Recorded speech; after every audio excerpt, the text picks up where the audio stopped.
안녕하십니까. 반갑습니다. 교재 93페이지를 보시면 됩니다. 4번부터 다 중요한 것들이죠. 자, 일단 먼저 4번 지문 가시면요. 지문 한 줄 밑에 공제한이라고 하는 말 있지 않습니까? 거기에 밑줄 그어두시고 그게 포인트입니다. 다시 읽어볼게요. 자, 담보물건 중에서도 저당권이라고 하는 것이 존재하고 있는 X토지가 사행위로서 양도가 된 경우에 그 사행위는 그 시가에서 피담보 채권액을 공제한 범위 내에서 성립을 한다. 요거 아직도 이제 여러분들 계속 혼동하시는데, 자, 여러분들 채권자 취소권이라고 하는 권리, 채권자 취소권이라고 하는 권리는 이른바 일반 채권자에게 이제 인정되고 있는 권리입니다. 일반 채권자에게 있는 권리이다 해서 A라고 하는 자가 일반 채권자, 즉 피담보 채권에 근거한 우선 변제권이 없는 일반 채권자 A가 있었고요. 자, B라고 하는 채무자가 있었다. 근데 B 소유의 유일한 X라고 하는 토지나 건물이 있었는데 이 X 토지에 이미 1번 해가지고요. 이 갑이라고 하는 자가 저당권이라고 하는 것을 가지고 있었고, 가령 피담보 채권이 3억만큼 이렇게 있었다. 이 목적물의 시가는 이제 5억이었다고 합시다. 5억이었다. 이 상태에서 이제 B가 이 상태에서 C라고 하는 자에게 사행위로서 양도를 했다. 사행위로서 양도를 했을 경우에 이제 A 같은 경우가 취소할 수 있는 범위가 이제 어디까지냐에 관한 문제 아니겠습니까? 자, B하고 C 사이에서 이제 이루어진 매매 계약 같은 것들을 A 같은 경우가 취소를 할 때 중요한 게 뭐냐면 B하고 C 사이에서 사행위가 이루어질 당시에 일반 채권자 A가 최대 맥스로 확보한 금액이 얼마인가가 제일 중요한 거거든요. 자, 이 사안에 보시면 만약에 B 같은 경우가 C라고 하는 자에게 사행위로서 양도하지 않은 상태, 즉 이게 없는 상태에서 요 X 토지라고 하는 것이 경매가 되었다면 X 토지의 시가 5억 중에서 갑이라고 하는 자에게 먼저 3억 주고 남는 2억만큼이 A가 누릴 수 있는 최대 맥스 아니겠습니까? 즉 A 같은 경우가 이 상태에서 X 토지나 건물에 대해서 기대할 수 있는 맥스 한도의 집행의 범위 같은 경우는요, 5억에서 3억 빼고 나머지 2억까지다. 그래서 A 같은 경우는 2억까지를 맥스로 해가지고 집행할 수 있는 기대가 있지 않습니까? 따라서 처음부터 담보권이 존재하고 있었던 부분에 대해서 B가 C한테 사행위로서 양도를 했을 경우에는요, 5억 전부 다에 대해서 취소할 수 있는 것이 아니라 갑한테 인정되고 있는 3억이라고 하는 부분을 공제한 나머지 2억만큼만 A 같은 경우가 취소할 수가 있는 것이기 때문에 4번 지문, 옳은 지문 처리를 하시면 되겠습니다. 4번 지문 같은 경우에 공제할 필요 없다면 틀린 지문 되버리니까요, 꼭 주의해가지고 연습을 해주시면 되겠다. 핵심 포인트는 뭐냐? 채취라고 하는 것은요, 일반 채권자 A한테 있는 권리다까지 꼭 기억해서 연습을 하시면 되겠습니다. 자, 조금 더 이제 어려운 지문이 이제 5번 지문입니다. 담보권이 설정되어 있었던 X 토지가 또 사행위로서 이제 이전된 경우에 그 사회행위 이후에 중요한 부분이요, 이 변제 등에 의해서 담보권 설정 등기라고 하는 것이 말소가 되었다. 이제 이 부분에 딱 밑줄을 그어 주신 다음에 바로 다시 한번 봅시다. 자, A 같은 경우가 또 채권자이다. 그리고 B 같은 경우가 채무자, X 토지가 시가 5억짜리인데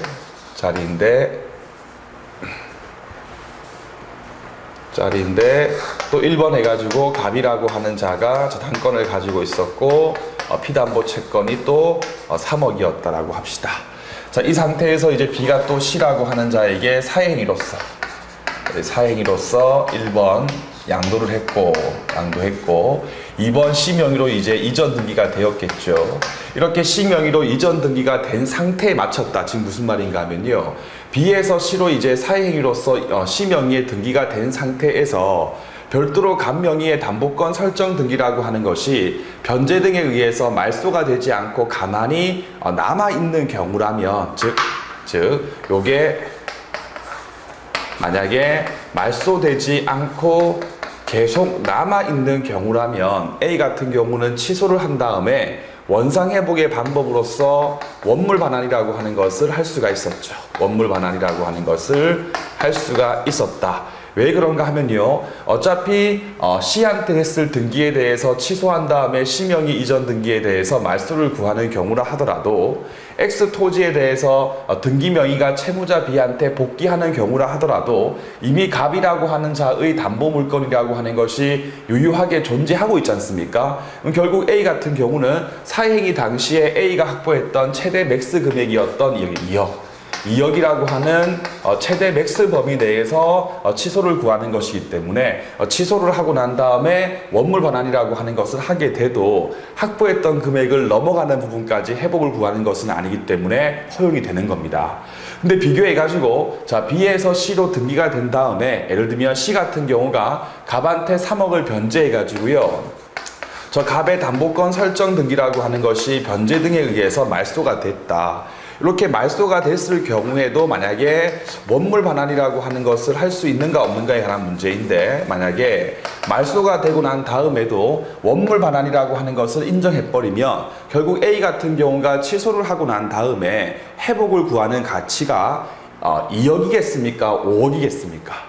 그렇죠. 이미 말소가 됐기 때문에 깨끗한 상태 아니겠습니까? 깨끗한 상태의 X 토지에 대해서 회복을 하는 것이기 때문에 5억에 대해서 회복을 구하는 거예요. 그러면 취소하고 회복 구하는 거는요, 원칙적으로 A가 사행위 당시에 확보했던 부분까지만 할 수가 있는데, 이 사안 같은 경우는 A가 확보했던 금액은 2억인데 회복하는 것은 총 5억인 것이기 때문에 확보했던 금액을 초과하기 때문에 이렇게 갑 명의의 담보권 설정 등기가 변제 등에 의해서 말소가 됐을 경우는요, 원물 반환이라고 하는 것은 할 수가 없는 거예요. 그럼 어떻게 한다? 원물 안 되니까, 그렇죠, 가액 반환 청구할 수 있다. 그럼 가액 반환 청구할 수 있는 원금은 얼마이냐? 확보했던 금액이니까 최대 맥스 2억까지 이제 회복을 구할 수가 있는 거겠죠.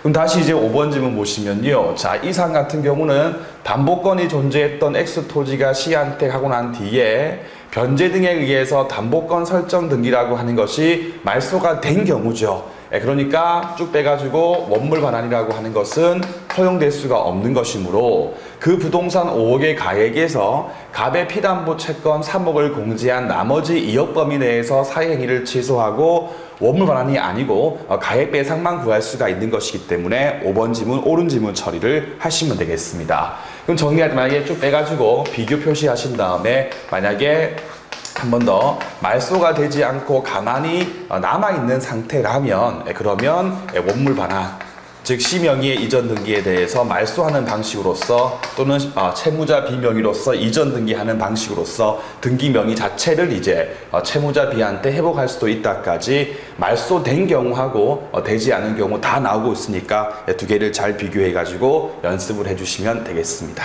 아주 중요한 질문입니다.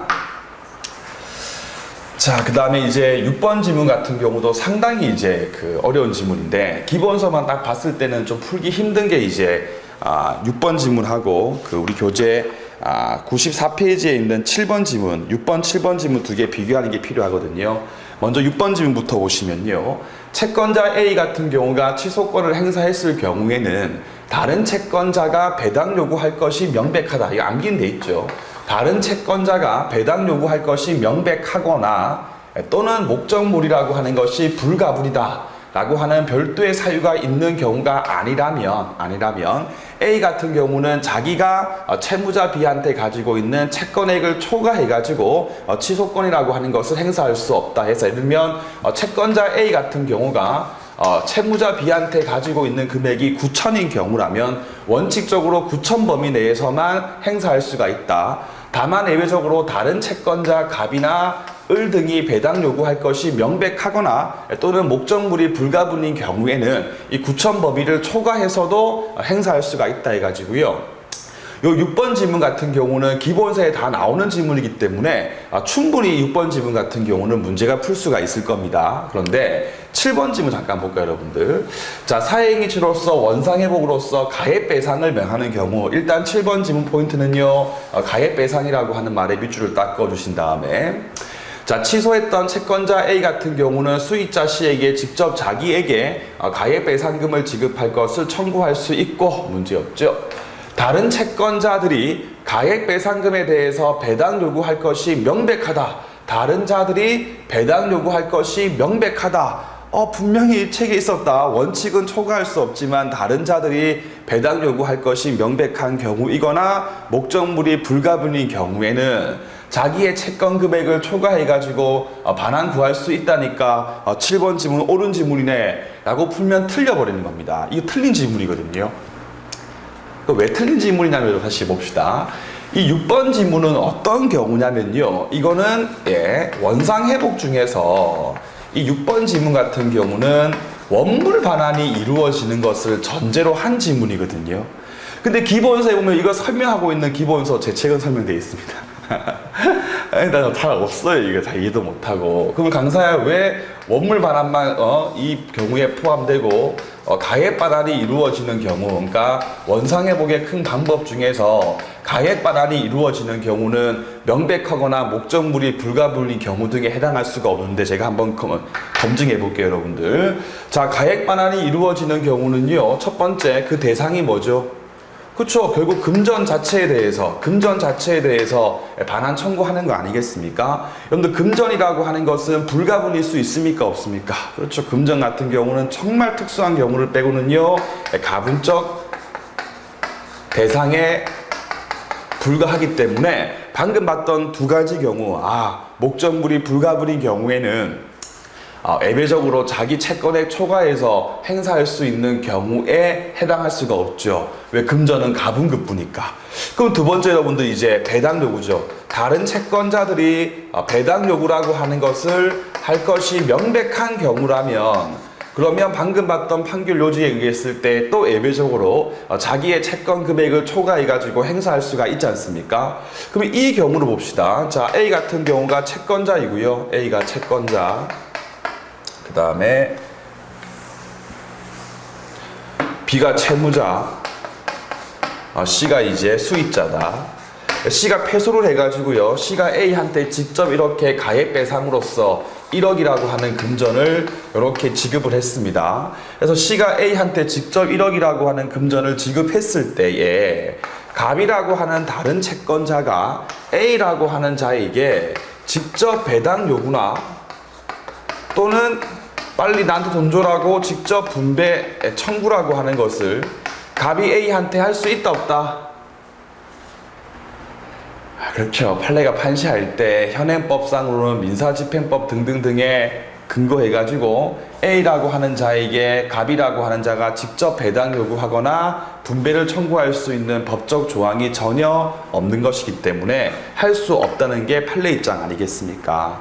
그러면 C가 직접 A한테 1억 지급하는 형태로서 가액 반환했을 경우에는 처음부터 갑이 A한테 배당 요구나 또는 분배라고 하는 것을 청구조차 할 수가 없기 때문에 배당 요구를 할 수 있는 명백한 경우도 생길 수가 없지 않습니까? 그럼 다시 봅시다. 7번 지문요.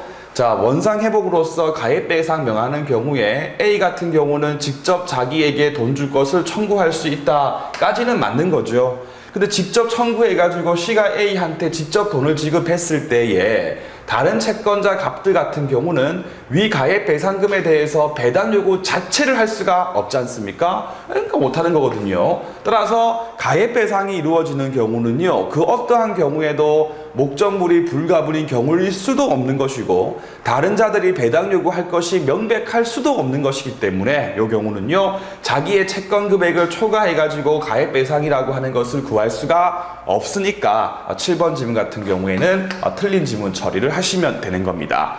그래서 시험 문제를 풀 때요, 이와 같이 가액 배상이 이루어지고 직접 취소 구했던 채권자 A한테 직접 지급이 되었다라고 하는 문구가 나오지 않는 경우는요, 원물 반환에 근거한 과거의 판례에 대해서 묻는 거거든요. 즉 6번 지문에 대해서 묻는 것이기 때문에 원칙은 자기의 채권액을 초과할 수가 없겠지만 목적물이 불가분이거나 다른 자들이 배당 요구할 것이 명백한 경우는 할 수 있다라고 하시면 돼요.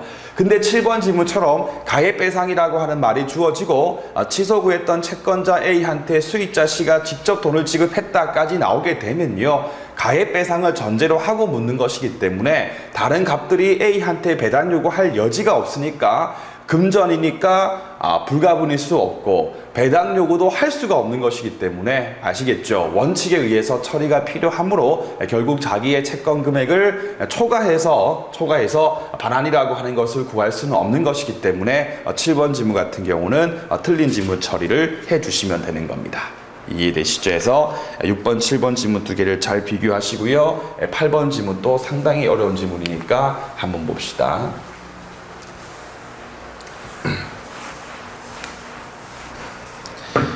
자, 이거하고 조금 논외로 여러분들 민소법에서 여러분 다 아실 거니까 권리보호 이익이라고 하는 차트 한번 떠올려 보시죠. 권리보호의 이익이 있는가 없는가에서 주제가 뭐냐면 말소 소송 중에 그러니까 담보권 설정 등기에 대해서 원고가 소유권에 기한 물청 따위를 행사해가지고 비명의의 담보권 설정 등기에 대해서 말소를 구하기 위한 소송 중에 다른 이유에 근거해가지고 그 등기가 이미 말소가 되어버린 경우죠. 다른 이유에 근거해가지고 말소가 되어버린 경우에는 원칙적으로 권리보호 이익이 있다 없다? 그렇죠. 말소 구하기 위해서 소를 제기했는데 이미 말소해버렸으니까 더 이상 권리보호 이익이 없는 게 원칙이었죠. 권리보호의 이익이라고 하는 것이 없는 게 원칙이었다 하고 그 차음 차트에 보시면 예외적인 경우로 해가지고 요 8번 지문이 나오게 되는 거죠. 그래서 8번 지문 봅시다. 자, 사회행위 근저당권 설정 계약에 근거해가지고 근저당권이라고 하는 것이 실행된 경우에도 한번 끊으시고요. 말소된 담보권 설정 등기의 원인 행위인 설정 계약에 대해서 취소를 구할 법률상 이익이 있다 없다? 있다 없다? 있다고 보는 게 판례 입장이었다. 그러면 왜 담보권 설정 등기라고 하는 것이 이미 말소가 된 경우에도 그 원인 행위였던 담보권 설정 계약에 대해서 취소를 구할 수 있는 권리보호 이익이 인정됐습니까? 그렇죠. 취소해버리지 않아버리면 수익자 C라고 하는 자에게 어떤 지위가 있다? 그렇죠. 담보 물권자의 지위에서 우선 변제권이라고 하는 것이 있지 않습니까? 그러니까 A가 채권자이고 B가 채무자이고 C가 수익자인데 C 같은 경우가 X 토지에 대해서 담보권 설정 등기를 갖고 있었어요. 이해되시죠? 근데 C 같은 경우가 X 토지에 대해서 경매를 붙이게 되면 담보 물건이라고 하는 것은 본질이 돈을 받기 위한 권리이기 때문에 민사집행법상 소멸주의 원칙에 근거해가지고 전부 다 소멸돼 버리겠죠. 그래가지고 말소가 되었다 할지라도 나중에 배당이라고 하는 것을 실시할 때는요, 자, 그 담보권 설정 계약 자체에 대해서 취소를 하지 않아버리면요, C라고 하는 자에게 우선 변제권이 있으니까 X 토지의 경매 대금에서 C한테 먼저 돈을 다 주고 남는 게 있었을 때 A에게 돈이 오겠죠. 그럼 결국 A 같은 경우는요, C한테 돈이 먼저 갚버리기 때문에 결국 자기한테 불리한 법적 불이익이 있지 않습니까? 그러니까 C 명의의 담보권 설정 등기가 이미 경매 따위에 의해서 말소가 된 상태라 하더라도 C에게 우선적 배당이라고 하는 것이 이루어지는 것을 막기 위한 이익이 있기 때문에 이 경우는 예외적으로 권리보호 이익이라고 하는 것이 인정돼 버리는 겁니다. 하나 이해되시죠? 자, 그 다음 차트를 보시면요, 배당표라고 하는 것이 확정되었으나 채권자 따위가 가처분 신청 따위를 해가지고요, 수익자 C 같은 경우가 수익자 C 같은 경우가 배당금이라고 하는 것을 아직까지 지급받지 못했다. 여러분들 수익자 C 같은 경우는요, 집행법원에 대고 배당금에 대해서 지급을 청구할 수 있는 채권이 있거든요. 그러니까 C 같은 경우가 배당금 지급을 청구할 수 있는 채권이라고 하는 것이 있지 않습니까? 그러면 이 C 같은 경우가 아직까지 이 채권에 근거해가지고 배당금이라고 하는 것을 현실적으로 수령하지 않은 상태라면 C가 돌려줄게 채권을 돌려주겠습니까? 아니면 금전, 현금 자체겠습니까? 다시 한 번 더. C 같은 경우가 아직까지 배당금 채권에 근거해가지고 배당금이라고 하는 것을 수령하지 않은 상태라면 C 같은 경우는요, 받은 현금이 없으니까 채권 자체에 대해서 원상회복하는 거죠. 그럼 채권이라고 하는 것을 누구에게 다시 돌려주는 것이기 때문에 채권 양도라고 하는 것이 있지 않습니까? 따라서 아직까지 C 같은 경우가 배당금이라고 하는 것을 지급받지 못했을 경우에는 현금을 토해 주는 것이 아니고 채권이라고 하는 것을 토해 주는 것이고, 그럼 결국 채권 양도라고 하는 것이 이루어지기 때문에 민법 제450조 이하에 근거해 가지고 통지 등이 필요한 거예요. 따라서 8번 지문 전부 다 옳은 지문 처리를 하시면 되는 겁니다. 이해되시죠? 만약에 C 같은 경우가 배당금 지급 채권에 근거해 가지고 이미 현실적으로 받은 돈이 있으면요, 그렇죠, 그때는요 받은 돈이 있었을 때는 채권 자체의 원상회복이 아니고 현금 그 자체 아니겠습니까? 그러면 그 현금 그 자체에 대해서 줄 때는요 채권 양도가 아니기 때문에 민법 제450조 이하에 있는 통지 등을 명할 필요가 없는 거죠. 해서 이건 판례가 두 가지 쟁점이 있는 겁니다. 첫 번째, 권리보호기 이익이 있다. 두 번째, 수익자 C 같은 경우가 배당금을 아직까지 받지 못한 상태의 경우는 원상회복의 대상이 채권이기 때문에 채권 양도의 방식으로서 회복이 이루어지는 거고, 비교해가지고 수익자 C 같은 경우가 이미 현금이라고 하는 것을 받은 게 있었을 경우는 채권이 아니고 현금 그 자체에 대해서 돌려주는 것이기 때문에 민법 제450조 이하에 있는 채권 양도의 통등이 필요 없다까지 꼭 두 가지를 잘 비교해가지고 연습을 해주시면 되겠습니다. 정리할 때 지급받은 때는요, 지급받은 때에는 메모하시고, 받은 때는 현금 그 자체까지 지금 각자 메모하신 다음에 다 나오고 있으니까 두 개를 잘 비교해서 연습을 하시면 되겠습니다. 자, 그 다음에 9번 질문 봅시다. 수익자 C 같은 경우가 채권자 취소권에 패소했겠죠. 따라서 원상회복으로서 가액배상을 할 때에 채무자에 대해서 채권이 있었을 때 수익자 C 같은 경우가 상계를 주장할 수 있다. 수익자 C 같은 경우가 상계라고 하는 것을 주장할 수 있는가 없는가. 상계 부분을 쭉 빼신 다음에, 자, 상계를 했을 경우는요, 기본서 문구 사실상의 우선 변제라고 하는 것을 받을 수가 있다. 우선 변제의 기회라고 하는 것이 인정돼 버린다. 그럼 수익자 C 같은 경우에게 C가 상계를 주장할 수 있다 해버리면 결국 수익자 C라고 하는 자에게 사실상의 우선 변제의 기회라고 하는 것을 제공해버리면 그렇죠, 채권자 취소권 제도의 취지에 부합하지가 않지 않습니까? 그래서 우리 판례 같은 경우는 수익자 C 너 같은 경우가 아무리 채무자에게 채권이 있는 경우라 하더라도 상계항변 같은 거 하지 말고 일단은 돌려주고 난 다음에 다시 한 번 더 민사집행법에 근거해가지고 배당 등이 이루어질 때 일반 채권자의 지위에서 배당 요구 등을 할 수 있을 뿐인 것이지, 처음부터 네가 가액배상금 따위를 지급도 하지 아니한 채 상계라고 하는 것은요 주장할 수 없다고 보는 게 판례 입장이었으므로 9번 지문 상계를 주장할 수 없다니까 틀린 지문 처리를 해주시면 되겠습니다. 맞죠? X죠, X. 자, 그 다음에 10번 질문 봅시다. 자, 자꾸 강조하지만 이제 결국 한 번 더 A라고 하는 자에게 채권자 취소권이라고 하는 것을 행사할 수 있는 범위는 A라고 하는 일반 채권자가 사회행위 당시죠. 사회행위 당시에 확보한 게 있었어. 그러니까 채무자 B 같은 경우가 별도의 뻘짓을 안 했으면 A 같은 경우가 그만큼은 이제 승소판 받아가지고 집행권을 받아가지고 집행할 수 있는 대상이었어요. 근데 채무자 B 같은 경우가 A한테 변제를 하지 않기 위해서 C한테 넘겼을 때 다시 한번 그것을 채무자 B한테 회복시키기 위해서 A가 취소를 구하는 거다까지 기억하신 다음에 10번 보세요. X 토지에 대한 매매 계약 따위가 사의행위에 해당해가지고 취소가 됐을 경우에 수익자 C, D 같은 경우는 원상회복으로서 X 토지 자체에 대해서 돌려주는 것 이외에 밑줄 사의행위 이후에 그 부동산을 직접 사용해서 생겼던 사용이익이나 또는 3자한테 임대받았던 월세, 임료 등에 대해서도 반환할 수 있는 범위 안에 포함된다 안 된다? 언제? 사의행위 당시에 일반 채권자 A가 확보했던 부분까지만 이제 취소하고 회복이라고 하는 것을 구할 수 있다. 그러면 이 사용이익이나 또는 월세 임료 같은 경우는요, 사회행위 당시에 존재했던 겁니까? 아니면 사회행위가 있고 난 이후에 생긴 이익입니까?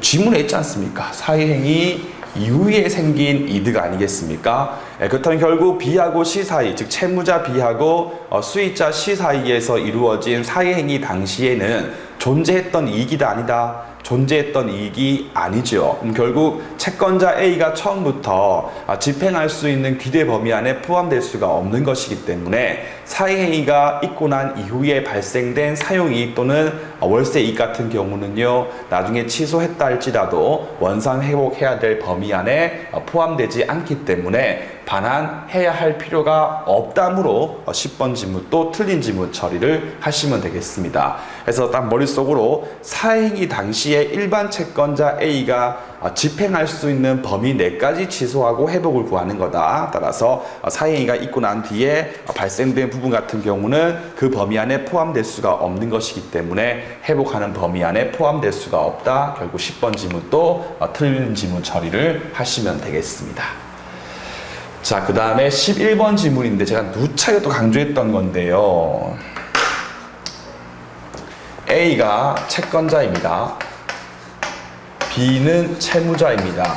한번 제 말 잘 들어보세요. B는 A에 대한 관계에서 채무자 맞죠? 맞죠. 자, B하고 C 사이에서 C가 이제 수익자이다. 그 다음에 C가 D가 있고 D가 이제 전득자이다 라고 한번 해봅시다. 했을 때 보시볼게요, 여러분들. 자, C 같은 경우는 A에 대한 관계에서 C는 B와 마찬가지로 채무자입니까? 아닙니까? 채무자 아니죠. 아니죠. 그 다음에 D 같은 경우도 A에 대한 관계에서 A한테 돈을 빌려 쓴 채무자입니까? 아닙니까? 아니죠. 그러면 여러분들 사행위라고 하는 건 누가 할 수 있다? 사행위는요, 채무자만 할 수가 있습니다. 따라서 채무자 B가 C한테 했던 BC 사이의 행위는 사회행위가 맞습니다. 맞습니다. 그러면 C하고 D 사이에서 이루어진 이 전득행위라고 하는 것은, 이 전득행위는 사회행위일 수 있어요, 없어요? 예, 사회행위라고 하는 말 자체가 자기의 채권자를 해하기 위해서 하는 거다. 근데 B하고 C하고 D 같은 경우는 A에 대한 관계에서는요, 채무자가 아니지 않습니까? 따라서 C하고 D 같은 경우에 이 전득행위는요, 처음부터 사회행위일 수가 없기 때문에 사회행위의 요건이라고 하는 것을 구비할 필요가 없다. 이해되죠? 그러면 자, A 같은 경우가 D라고 하는 자를 피고로 삼으려면 D가 뭐가 필요하다? 악의인 것이 필요하다. 그럼 D가 악일 때 D가 알아야 될 대상은 뭐죠? B하고 C 사이에서 사회행위가 이루어진 사실 그 자체에 대해서 악의이면 A는 D한테 소를 제기해가지고 승소할 수가 있는 거지. 별도로 전득행위가 또 A를 해하는 사회행위일 필요 있다 없다? 일 필요 없다까지 반드시 두 가지를 구분해가지고 연습을 하시면 되겠습니다. 한번 지문을 봅시다. 채권자 A 같은 경우가 C 상대로 해가지고 함과 아울러서 전득자 D에도 함께 소를 제기했을 때 전득자 D가 악의인 경우에 D에게 소를 제기해가지고 승소할 수가 있는데 D 같은 경우가 전득행위 당시에 채무자 B하고 C 사이의 행위에 대한 사회성에 대해서 인식하였는지 여부만 될 뿐이다. 즉 사회행위 존재에 대해서 선의인가 악의인가 까지만 될 뿐인 것이지 수익자 C하고 전득자 D 사이에서 이루어진 전득행위가 다시 한 번 더 채권자 A를 해내서 사회행위일 필요 있다 없다? 일 필요 없다기 때문에 11번 지문 또 옳은 지문 처리를 하시면 되는 겁니다. 그래서 이렇게 긴 지문이 나왔을 때 미리 딱 알고 계신 분들 같은 경우는 빨리 읽을 수 있지 않습니까? 빨리 읽으면요, 그 다음에 있는 쉬운 문제를 풀 수가 있겠죠. 근데 이런 거 가지고 문장 길지 않습니까? 질질 끌고 있으면요, 그 다음에 이것도 틀리고 그 다음에 있는 쉬운 문제도 풀 수가 없는 것이기 때문에 전적으로서 길게 나올 수 있는 지문들 같은 경우는 미리미리 빨리빨리 연습해가지고 포인트 부분을 잘 잡아가지고 빨리 확인하고 넘어갈 수 있게끔 계속 연습을 해주시면 되겠습니다. 그래서 11번 지문 또 이제 결국 옳은 지문 되겠고요. 97페이지 가신 다음에 연대, 부진정 연대 채무에 대해서 공부를 해보겠습니다. 은근히 어려운 게 이제 이 부분 아니겠습니까? 자, 여러분들 중에서 나는 정말 민법 만점 필요 없다, 한 개는 틀릴 거다, 출제하시는 분들에 대한 뭐 A이기도 하다 하시는 분들 같은 경우는 그 불가분 채권 채무는 따로 공부하실 필요가 없으니까 그 부분 넘겨버리시고 연대부터 공부를 하시면 될 겁니다. 만점 받고 싶으신 분들은요 다 공부하시면 되는 거고요. 자, 먼저 1번 지문을 가시면요, 저기 제일 앞에 있는 연대 채무에 쫙 밑줄을 그어두신 다음에 쭉 빼우시죠. 쭉 빼우신 다음에, 자, 연대 채무의 경우에 절대요, 빨리 한번 암송하시죠. 절대요, 이, 경, 상, 한번 끊고 면동소. 그렇죠. 그래서 앞에 거는 일체형, 뒤에 거는 부담부분형, 절대요까지 딱 기억하시고, 이행, 청구, 경계, 상계, 면제, 혼동, 소묘시효는 절대요, 나머지는요 전부 다 상대요 해놓고 1번 질문 가시면, 연대 채무자 A, B, C가 있는데 A 소유의 X 토지에 대해서 채권자 갑의 신청에 의해서 압류가 됐을 경우에 압류에 의한 소묘시효 같은 경우는 나머지 B, C도 효력이 미친다. 그럼 압류라고 하는 부분에 딱 밑줄 그으신 다음에 이경상, 명동소라고 하는 글자에 압류 있다 없다? 압류 없죠. 그러면 상대회에 불과하다. 상대회에 불과하면요, 압류당했던 A의 연대 채무는 소멸시효 진행이라고 하는 것에 중단이 이루어지겠지만 나머지 B, C 같은 경우는요 중단되지 않겠죠. 따라서 압류라고 하는 것은 상대회에 불과하기 때문에 모든 중단이 아니므로 1번 지문 틀린 지문 처리를 하시면 되겠습니다. 그럼 1번 지문하고 비교할 거 제가 결론만 합시다. 연대 채무자 A, B, C가 있다. 채권자 갑이 있었다. 채권자 갑 같은 경우가 연대 채무자 A, B, C 중에서 A에게만 재판상 청구했습니다. 재판상 청구했을 때 나머지 B, C도 소멸시효 함께 중단되죠. 왜? 재판상 청구는요 절대효인 이행 청구에 포함돼 버리기 때문에 채권자가 한 명에게 재판상 청구를 했다라고 나왔을 경우에는 모두 소멸시효 진행이라고 하는 것에 중단이 이루어지는 것이기 때문에 다 판례 있습니다. 재판상 청구에 의했을 경우하고 압류했을 경우를 두 개를 잘 비교해가지고 연습을 해주시면 되겠습니다. 됐죠? 자, 두 번째 지문 같은 경우는요 418조 제1항과 2항에 대해서 묻는 건데, 일단 오늘은 418조 조문을 먼저 공부하고 다음 시간 때 이제 부진정 연대 채무에 대해서 유출될 수 있는가 없는가에 대해서 보겠습니다. 자, A하고 B하고 C가 있다. 갑이라고 하는 채권자가 있고 A, B, C 같은 경우가 연대 채무를 지고 있었다. 이때 예를 들면 90만원, 90만원, 90만원 있었다. 별도의 제시가 없으면 내부 부담 부분이 균등하므로 A 30, B 30, C 30이었다. 근데 문제는 이때 A도 갑한테 예를 들면 90만원짜리 채권을 이렇게 갖고 있었을 때 A가 직접 상계하는 경우는요, A가 직접 하는 경우는 418조 제1항이죠. 빨리 읽으시고.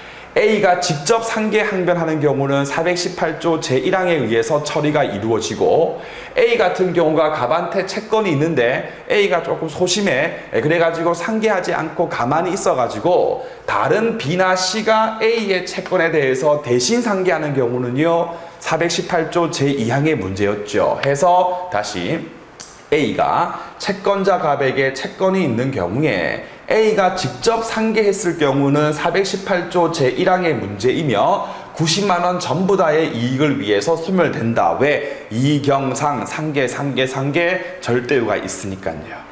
그럼 강사야 A 같은 경우가 90만원 상계 다 쳐버리면 A 바보네? 아니죠. A는 90만원 가지고 상계 친 다음에 다시 A는 B하고 C한테 각각 30만원씩 구상권이라고 하는 것을 행사할 수가 있다 해서 콤마 앞에 문장은 418조 제1항에 대해서 묻는 거. 그럼 그 다음 뭐냐? 상계할 채권이 있는 A 같은 경우가 상계하지 않고 가만히 있었을 경우에는 A의 부담 부분이었던 30만큼 B나 C 같은 경우가 대신 상계할 수 있다. 맞죠? 그럼 포인트는 뭐죠? A의 부담 부분, 이게 포인트지. 그럼 만약에 A의 부담 부분이 30이지 않습니까? 그럼 B가 대신 상계할 때 대신 상계할 수 있는 맥스 금액은 A의 부담 부분이었던 30까지만 할 수 있다. 그러면 A의 부담 부분과 무관하게 또는 관계없이 하면요 틀린 지문 돼버리기 때문에 이번 지문 또 유의하셔가지고 문제를 풀어주시면 되겠습니다. 알겠죠? 자, 3번까지 봅시다. 자, 방금 봤던 민법 제418조 제1항과 2항이 있었을 경우에 1항 같은 경우는요, 상계의 효력에 대한 부분이기 때문에 사실상 주관적 공동관계는 큰 문제가 없거든요. 따라서 A가 스스로 상계했을 때 상계에는 절대우가 있다라고 하는 418조 제1항 같은 경우는 연대 채무가 아니고 부진적 연대 채무의 경우에도 유추가 되는 겁니다. 그럼 제2항을 보시면요, 대신 상계한다 또는 뭐 통지한다, 이건 뭐냐면요, 주관적 공동관계가 있었을 때 나오는 거거든요. 따라서 부진적 연대 채무의 경우는 일반 연대 채무의 경우와 달리 우연적 하나의 사실관계에 근거해 가지고 피해자, 채권자, 갑을 보호하기 위해서 함께 책임을 지는 것에 불과하기 때문에 부진적 연대 채무의 경우는 A, B, C 사이에서 주관적 공동이라고 하는 것이 없거든요. 따라서 418조 제2항 같은 경우는 주관적 공동이라고 하는 것을 전제로 하는 것이기 때문에 1항은 유추가 되지만 2항 같은 경우는 유추가 안 되는 거예요. 그럼 방금 봤던 이 그림 다시 보시면 A, B, C 같은 경우가 부진적 연대 채무자의 관계에 있었다. A 같은 경우가 상계하지 않고 가만히 있었을 때에 B가 대신 상계할 수 있냐 없냐 물으면요, 418조 제1항이 아니고 2항에 대해서 묻는 것이기 때문에 유추가 되지 않으므로 대신 상계할 수 없다가 정답입니다. 그러면 지금 3번 질문 보시면 부진적 연대 채무자 중 A 같은 경우가 A가 자기의 갑에 대한 채권 가지고 직접 상계했다. 이건 뭐예요?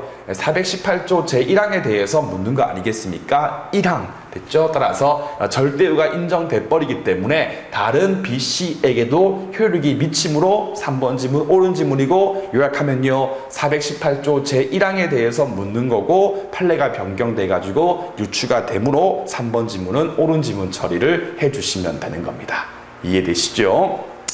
그래서 그 다음부터 다음 주도 풀 거니까 한번 쭉 또 기본서 읽고 문제 미리 풀어오시고 또 다음 수업 시간에 들어오시면 되겠습니다. 여러분들 고맙습니다.